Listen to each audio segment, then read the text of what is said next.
इस एक ही वीडियो में पहले आप करिए प्राकृतिक सौंदर्यों के दर्शन और उसके बाद मैं वीडियो भी दिखाऊंगा आपको, दर्शन भी करवाऊंगा आपको। इस एक ही वीडियो में मैं बताऊंगा आपको कि क्यों अर्जुन और महादेव के बीच में युद्ध हुआ था यहाँ पे, और क्यों यहीं पे भगवान कृष्ण और महादेव के बीच में युद्ध हुआ था। 5 कैलाश कौन से हैं, रावण की बनाई 5 स्वर्ग की सीढ़ियाँ कौन सी हैं। तो शुरुआत करते हैं 5 कैलाश। पहला है माउंट कैलाश, जिसे सब जानते हैं, जिसे कैलाश मानसरोवर कहा जाता है। दूसरा है श्रीखंड कैलाश।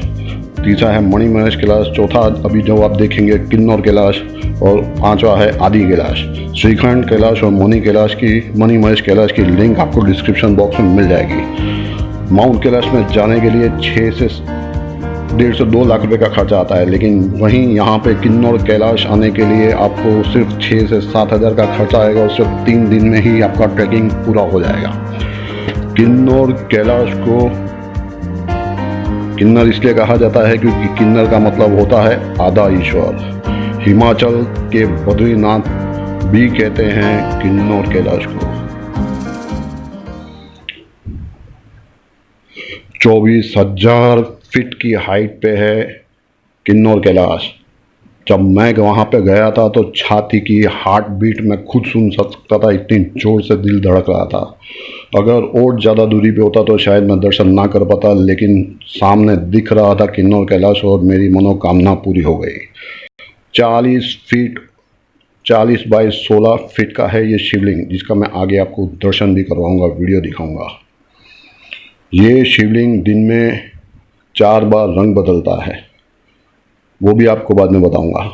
फ्री में खाना यानी भंडारा कहाँ पे चलता है और रहने के लिए फ्री में आपको कहाँ से मिलेगा, वो सब जानने के लिए मुझे मेरे नंबर पे कॉल करिएगा 9274995029।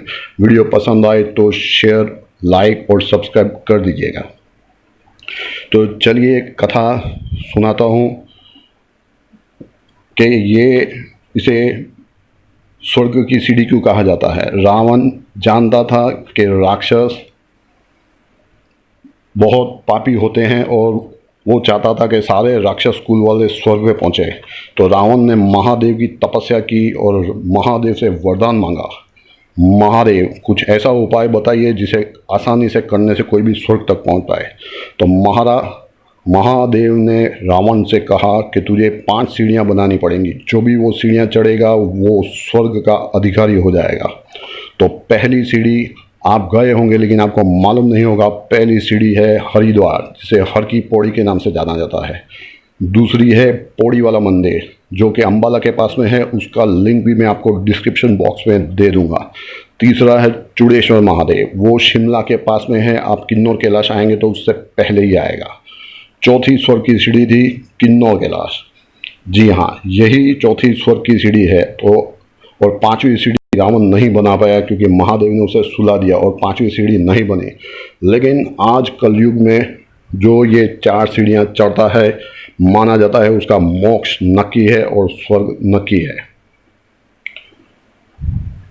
दिन में यह शिवलिंग 4 बार रंग बदलता है। सुबह में ये होता है सफ़ेद रंग का, उसके बाद में जैसे ही थोड़ा सा उजाला होता है फिर ये हो जाता है पीले रंग का, दोपहर में हो जाता है लाल रंग का और फिर रात में हो जाता है काले रंग का। साइंटिस्ट का मानना है कि ये सूर्य की किरणों की वजह से होता है, लेकिन जब साइंटिस्टों से पूछा गया तो वो भी चक्कर खा गए कि इतना बड़ा पहाड़ है तो सिर्फ एक ही का रंग क्यों बदलता है, बाकी के पत्थरों का रंग क्यों नहीं बदलता। उसका कारण है कि बाकी के पत्थर हैं और ये स्वयंभू शिवलिंग है। अब सुनाता हूँ आपको बानासुर की कथा। बानासुर की वजह से महादेव और कृष्ण के बीच में युद्ध हुआ।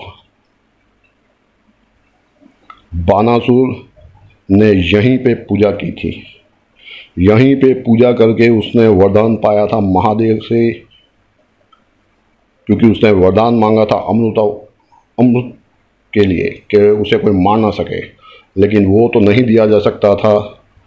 तो बानासुर ने कहा कि आपको जब भी मैं बुलाऊंगा मेरे प्राणों की रक्षा करने के लिए आना पड़ेगा।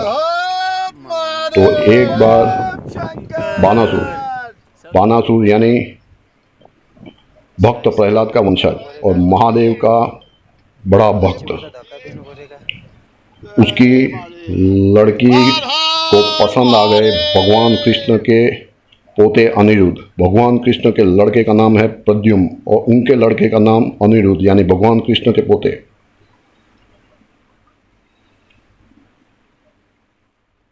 भगवान कृष्ण के पोते से वो विवाह करना चाहती थी, जो बानासुर को पसंद नहीं था।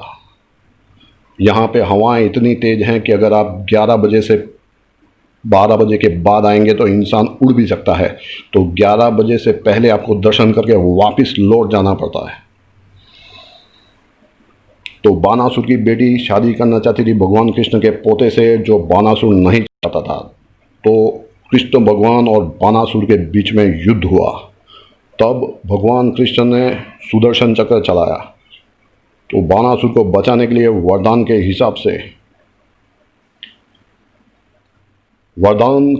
से बानासुर को बचाने के लिए महादेव आए और उसकी वजह से कृष्ण भगवान और महादेव के बीच में युद्ध हुआ। बाकी की कथा आप YouTube पे सर्च कर सकते हैं, वरना वीडियो बहुत लंबा हो जाएगा। यहाँ पे रोड नहीं है क्योंकि हर साल पत्थर टूटे जाते हैं। इतने बड़े बड़े पत्थर हैं जो 8-8, 9-9 फीट के हैं। यानी इंसान से आप समझ सकते हैं, अगर 5 फुट का इंसान है, 9 फुट 10 फुट का पत्थर हो तो इंसान की ऊंचाई से डबल के पत्थर हैं यहाँ पे। ये जो पीछे आप देख रहे हैं ये दृश्य है सिर्फ आधे रास्ते का। आप समझ सकते हैं कि ऊपर का रास्ता कैसा होगा। अगर आप दर्शन करेंगे तो आपको एहसास हो जाएगा कि शिवलिंग के पहुँचने के बाद पृथ्वी खत्म हो जाती है और सीधा स्वर्ग ही जाता है। तो ऐसे पत्थर हैं कि जो हर साल टूटते हैं और यहाँ पे रोड नहीं बनाए जा सकते, ना ही यहाँ पे घोड़ा चल सकता है। बस एक चीज़ आपको ऊपर पहुँचा सकती है, वो है जप ओम नमः शिवाय।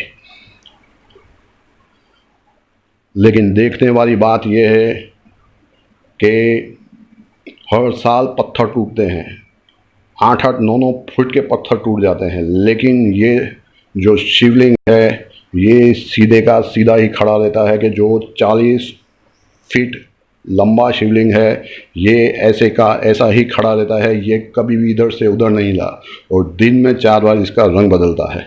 पतला सा रास्ता है, आप देखेंगे इस साइड भी खाई है, उस साइड भी खाई है। इंसान 2 एक साथ में बड़ी मुश्किल से चल सकते हैं, या एक जाएगा फिर दूसरा आएगा।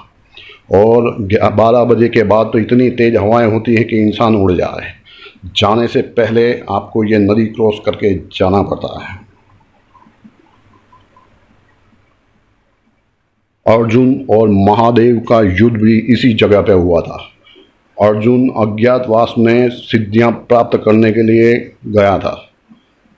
तब उसे घमंड हो गया था अपने ऊपर, तो उसका घमंड तोड़ने के लिए महादेव आए। ये कथा आपने महाभारत में देखी होगी। अर्जुन ने एक शिकार किया और महादेव ने भी उसका शिकार किया।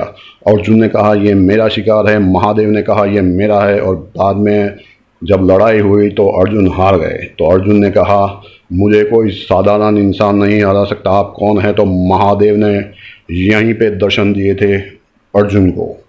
आशा करता हूँ कि आप भी यहाँ पे आएंगे और आपको भी दर्शन होंगे। मैं यहाँ से चला था 2 पोटर लेके, क्योंकि मैंने ऑफ डेज में यात्रा स्टार्ट की थी। तो ना तो ऊपर खाने को खाना मिलेगा, ना पीने को पानी मिलेगा, ना बनाने के लिए लकड़ियाँ मिलेंगी। तो लकड़ियाँ भी साथ में लेके जानी पड़ी, स्टोव भी साथ में लेके जाना पड़ा, खाने का सामान भी साथ में लेके जाना पड़ा, पीने का पानी भी साथ में लेके जाना पड़ा। लेकिन मैंने 2 पोटर कर लिए थे, उन्होंने मुझे एक पानी का बोतल भी उठाने नहीं दिया। देखिए आप कितने बड़े बड़े पत्थर हैं। ये तो अभी कुछ भी नहीं, आप वहाँ पे जाके देखेंगे तो इससे भी बड़े बड़े पत्थर मिलेंगे। रास्ता नाम की कोई चीज़ नहीं है यहाँ पे। बौद्ध और सिख धर्म के लोग भी यहाँ पे आते हैं। ऐसे कुदरती नज़ारे देख के आप खुश हो जाएंगे। वाटरफॉल हैं, इन्हीं ग्लेशियरों को पार कर करके जाना पड़ता है।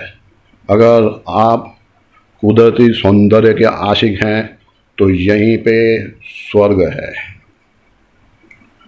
मेरी ये देखिए, ये बर्फ़ का ग्लेशियर है जिसे पार करके जाना पड़ता है। अभी इसके ऊपर मिट्टी जमी हुई है।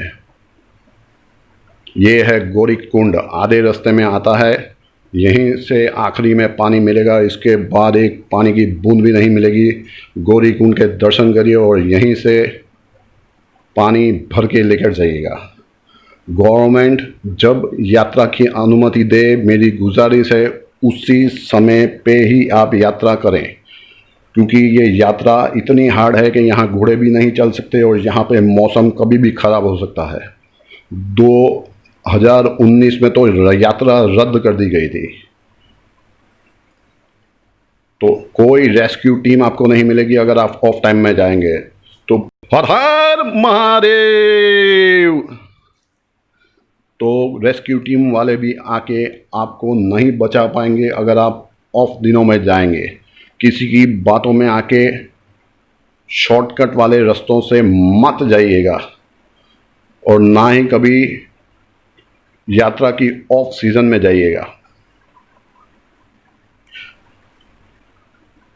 क्योंकि सीज़न में जाएंगे तो ऊपर खाने को खाना पानी कुछ हद तक मिलेगा, लेकिन अगर आप ऑफ सीजन में गए तो नहीं मिलेगा। ये देखिए, यहाँ से किन्नौर के नीचे से दर्शन हो रहे हैं। एक बात का ध्यान रखें, अगर आप यात्रा पूरी करना चाहते हैं और मेरी बात माने तो 800 रुपये का पोर्टर मिलता है पर डे का। 3 दिन यात्रा के लगते हैं, 2400 रुपये होंगे। पैसे की तरफ मत देखिएगा तो यात्रा पूरी कर पाएंगे। ऊपर ऑक्सीजन कम हो जाने की वजह से ऐसी हालत हो जाती है कि अपने पहने हुए कपड़े भी वजनदार लगते हैं।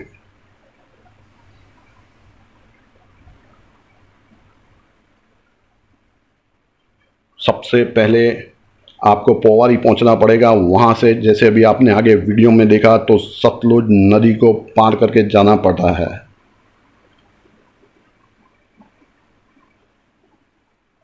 थिलोंग गांव आप पहुंचेंगे। वहां से जब आप ट्रैकिंग शुरू करेंगे तब पहले पहुंचेंगे गणेश गुफा में। वहां पे गुफाओं में कुछ आदमियों के रुकने की सुविधा है। अगर आदमी ज़्यादा हो तो नीचे से टेंट लेके जाना पड़ते हैं, तो मुझे फ़ोन करके पूछ लीजिएगा, आपकी टेंट की सुविधा हो जाएगी। फिर अगले दिन गणेश टॉप से ही ऊपर दर्शन करने के लिए जाना है। और जैसे मैंने आगे बताया, हवाएं तेज होती हैं और आपको 11 बजे से पहले वापस आ जाना है वहां से दर्शन करके। लिंक में मैंने पौड़ी वाला मंदिर, श्रीखंड कैलाश, मणिमहेश कैलाश और भी बहुत सारी जो मेरी फेवरेट वीडियो हैं वो मैंने डिस्क्रिप्शन बॉक्स में लगाई हैं, तो ज़रूर देखिएगा। सबसे पहले यहाँ पहुँचने के लिए आपको पहुँचना पड़ेगा चंडीगढ़। यहाँ कालका की ट्रेन लेके आप आ सकते हैं। हर ट्रेन कालका नहीं जाती, लेकिन चंडीगढ़ से आसानी से मिल जाएगी ट्रेन आपको। वहाँ से आपको जाना पड़ेगा रामपुर। रामपुर से पहले शिमला आता है। पहले शिमला घूम लीजिए, क्योंकि आने के बाद आप इतना थक चुके होंगे कि घूम नहीं पाएंगे। तो वहाँ से आप जाइए शिमला, शिमला से जाइए रामपुर और रामपुर से फिर आप जाएंगे फुआरी। फुआरी में आपको मिलेगा भंडारा, जहाँ पे फ्री रहना है और फ्री खाना है, क्योंकि वो लोग ऐसा मानते हैं कि जो यात्रा करने जा रहा है अगर उसकी सेवा करेंगे तो उनको भी पुण्य मिलता है। तो आप देख पा रहे हैं कि इधर भी खाई उधर भी खाई, और जहाँ पे शिवलिंग है उसके आगे तो रास्ता ही ख़त्म हो जाता है।